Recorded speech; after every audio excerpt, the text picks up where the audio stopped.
थोड़ी देर के लिए सच्चे भारतीय बनिए और ईमानदारी से सोचिए कि जब रोड टैक्स दे दिया तो टोल टैक्स क्यों, और अगर टोल टैक्स देना ही है तो रोड टैक्स क्यों। जब हमने कमाने पे इनकम टैक्स दे दिया तो खर्च करने पे जीएसटी क्यों। जब हमने इनकम टैक्स दे दिया उसके बाद जो हमने अपने बैंक में एफडी रखी उसके ब्याज के ऊपर इनकम टैक्स क्यों।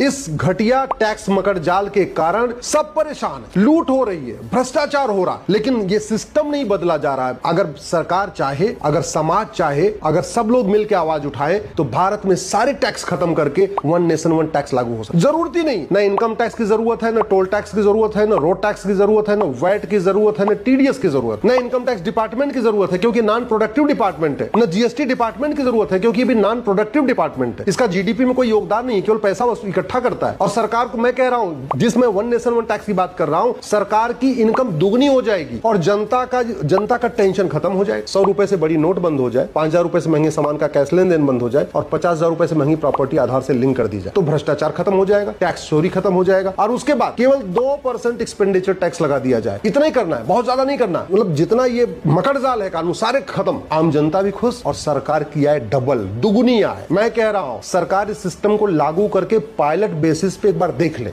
मैं गारंटी के साथ कहता हूं भारत की जीडीपी 2% बढ़ जाएगी। जो माननीय प्रधानमंत्री जी कहते हैं 2047 में भारत को विकसित राष्ट्र बनाना है, ये अगले 10 साल में भारत विकसित राष्ट्र बन जाएगा अगर आज वन नेशन वन टैक्स लागू कर दिया जाए तो।